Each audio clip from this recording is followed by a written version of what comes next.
Hi everybody, it's Mr. Stevens here. We are continuing along with our journey through Gary Paulson's Hatchet. We are about to start chapter 7, so if you have not listened to the first 6 chapters, go back and do that now so you know what's going on. So without further ado, let's jump into Hatchet by Gary Paulson, chapter 7. Mother! He screamed it, and he could not be sure if the scream awakened him or the pain in his stomach. His whole abdomen was torn with great rolling jolts of pain, pain that doubled him in the darkness of the little shelter, put him over and face down in the sand to moan again and again, "Mother, mother, mother." Never anything like this. Never. It was as if all the berries, all the pits had exploded in the center of him, ripped and tore at him. He crawled out the doorway and was sick in the sand, then crawled still farther and was sick again, vomiting and with terrible diarrhea for over an hour. For over a year, he thought, until he was at last empty and drained of all strength. Then he crawled back into the shelter and fell again to the sand, but could not sleep at first, could do nothing except lie there, and his mind decided then to bring the memory up again. In the mall, every detail, his mother sitting in the station wagon with the man, and she had leaned across and kissed him, kissed the man with short blonde hair, and it was not a friendly peck, but a kiss where she turned her head over at an angle and put her mouth against the mouth of the blonde man who was not his father, and kissed, mouth to mouth, and then brought her hand up to touch his cheek, his forehead, while they were kissing, and Brian saw it. Saw this thing that his mother did with the blonde man, saw the kiss that became the secret that his father still did not know all about. The memory was so real that he could feel the heat in the mall that day, could remember the worry that Terry would return and see his mother, could remember the worry of the shame of it, and then the memory faded and he slept again. Awake. For a second, perhaps two, he did not know where he was. He was still in his sleep somewhere. Then he saw the sun streaming in the open doorway of the shelter, and heard the close, vicious whine of the mosquitoes, and knew.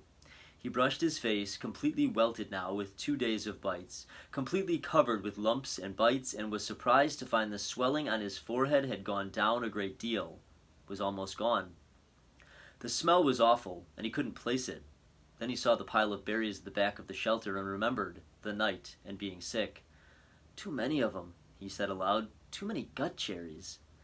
He crawled out of the shelter and found where he'd messed the sand. He used sticks and cleaned as best he could, covered it with clean sand, and went down to the lake to wash his hands and get a drink. It was still very early, only just past true dawn, and the water was so calm he could see his reflection. It frightened him. The face was cut and bleeding, swollen and lumpy, the hair all matted, and on his forehead a cut had healed, but left the hair stuck with blood and scab. His eyes were slits in the bites, and he was, somehow, covered with dirt. He slapped the water with his hand to destroy the mirror. Ugly, he thought. Very, very ugly. And he was, in that moment, almost overcome with self-pity. He was dirty, and starving, and bitten, and hurt, and lonely, and ugly, and afraid, and so completely miserable that it was like being in a pit, a dark, deep pit with no way out. He sat back on the bank and fought crying. Then let it come, and cried for perhaps 3-4 minutes, long tears, self-pity tears, wasted tears. He stood, went back to the water, and took small drinks.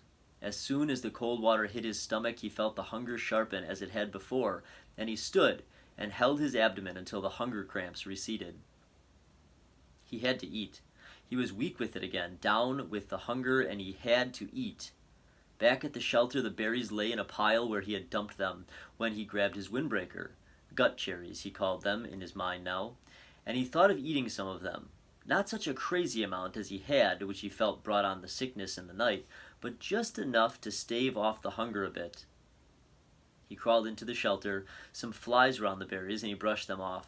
He selected only the berries that were solidly ripe, not the light red ones, but the berries that were dark, maroon red to black, and swollen in ripeness. When he had a small handful of them, he went back down to the lake and washed them in the water. Small fish scattered away when he splashed the water up, and he wished he had a fishing line and hook. Then he ate them carefully, spitting out the pits. They were still tart, but had a sweetness to them, although they seemed to make his lips a bit numb.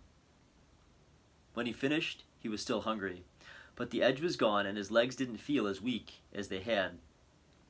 He went back to the shelter.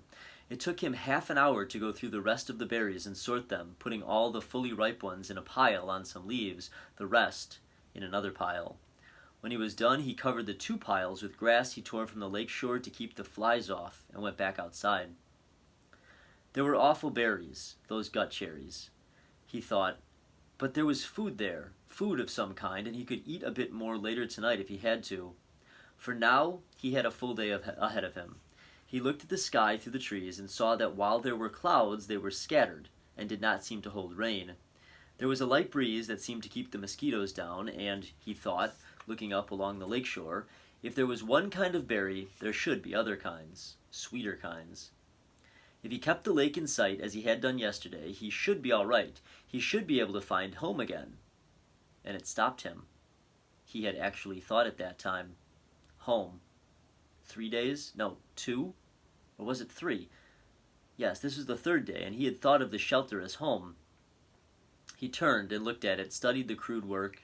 The brush made a fair wall, not weather-tight, but it cut most of the wind off. He hadn't done so badly at all. Maybe it wasn't much, but also, maybe it was all he had for a home. All right, he thought, so I'll call it home. He turned back and set off up the side of the lake, heading for the gut cherry bushes, his windbreaker bag in his hand. Things were bad, he thought, but maybe not that bad. Maybe he could find some berries. When he came to the gut cherry bushes, he paused. The branches were empty of birds, but still had many berries, and some of those that had been merely red yesterday were now a dark maroon to black, much riper. Maybe he could stay and pick them to save them. But the explosion in the night was still much in his memory, and he decided to go on. Gut cherries were food, but tricky to eat. He needed something better. Another 100 yards up the shore, there was a place where the wind had torn another path. These must have been fierce winds, he thought, to tear places up like this, as they had the path he had found with the plane when he crashed. Here, the trees were not all the way down, but twisted and snapped off halfway up from the ground, so their tops were all down and rotted and gone, leaving the snags poking into the sky like broken teeth. It made for tons of dead and dry wood, and he wished once more he could get a fire going. It also made a kind of clearing. With the tops of the trees gone, the sun could get down to the ground, and it was filled with small, thorny bushes that were covered with berries. Raspberries. These he knew, because there were some raspberry bushes in the park, and he and Terry were always picking and eating them when they biked past. The berries were full and ripe, and he tasted them to find it sweet, with none of the problems of the gut cherries. Although they did not grow in clusters, there were many of them, and they were easy to pick, and Brian smiled and started eating. Sweet juice, he thought. Oh, they were sweet, with just a tiny tang, and he picked and ate and picked and ate and thought that he had never tasted anything this good. And soon, as before, his stomach was full, but now he had some sense, and he did not gorge or cram more down. Instead, he picked more and put them in his windbreaker, feeling the morning sun on his back and thinking he was rich. Rich with food now, just rich. And he heard a noise to his rear, a slight noise, and he turned and saw the bear. He could do nothing, think nothing. His tongue, stained with berry juice, stuck to the roof of his mouth, and he stared at the bear. It was black, with a cinnamon-colored nose, not 20 feet from him, and big, no, huge. It was all black fur and huge. He had seen one in the zoo in the city once, a black bear, but it had been from India or somewhere. This one was wild and much bigger than the one in the zoo, and it was right there. Right there. The sun caught the ends of his hairs along his back. Shining black and silky, the bear stood on its hind legs, half up, and studied Brian, just studied him, then lowered itself and moved slowly to the left, eating berries as it rolled along, waffling and delicately using its mouth to lift each berry from the stem, and in seconds, it was gone. Gone, and Brian still had not moved. His tongue was stuck to the top of his mouth, the tip half out, his eyes were wide, and his hands were reaching for a berry. Then he made a low sound. A sound. Low. It made no sense. It was just a sound of fear, of disbelief that something that large could have come so close to him without his knowing. It just walked up to him and could have eaten him, and he could have done nothing. Nothing. And when the sound was half done, a thing happened with his legs, a thing he had nothing to do with, and they were running in the opposite direction from the bear, back towards the shelter. He would have run all the way, in panic, but after he had gone perhaps 50 yards, his brain took over and slowed, and finally stopped him. If the bear had wanted you, his brain said, he would have taken you. It is something to understand, he thought, not something to run away from. The bear was eating berries, not people. The bear made no move to hurt you, to threaten you. It stood to see you better, study you, then went on its way eating berries. It was a big bear, but it did not want you, did not want to cause you harm, and that is the thing to understand here. He turned and looked back at the stand of raspberries. The bear was gone, the birds were singing, he saw nothing that could hurt him. There was no danger here that he could sense, could feel. In the city, at night, there was sometimes danger. You could not be in a park at night after dark because of the danger. But here, the bear had looked at him and had moved on, and this filled his thoughts. The berries were so good, so sweet and rich, and his body was so empty, and the bear had almost indicated that it didn't mind sharing. It had just walked from him. And the berries were so good. And he thought finally, if he did not go back and get the berries, he would have to eat the gut cherries again tonight. That convinced him, and he slowly walked back to the raspberry patch and continued picking for the entire morning, although with great caution, and once when a squirrel rustled some pine needles at the base of a tree, he nearly jumped out of his skin. About noon, the sun was almost straight overhead. The clouds began to thicken and look dark. In moments it had started to rain, and he took what he had picked and trotted back to the shelter. He had eaten probably 2 pounds of raspberries, and had maybe another 3 pounds in his jacket, rolled in a pouch. He made it to the shelter just as the clouds completely opened and the rain roared down in sheets. Soon the sand outside was drenched, and there was rivulets running down to the lake, but inside he was dry and snug. He started to put the picked berries back in the sorted pile with the gut cherries, but noticed that the raspberries were seeping through the jacket.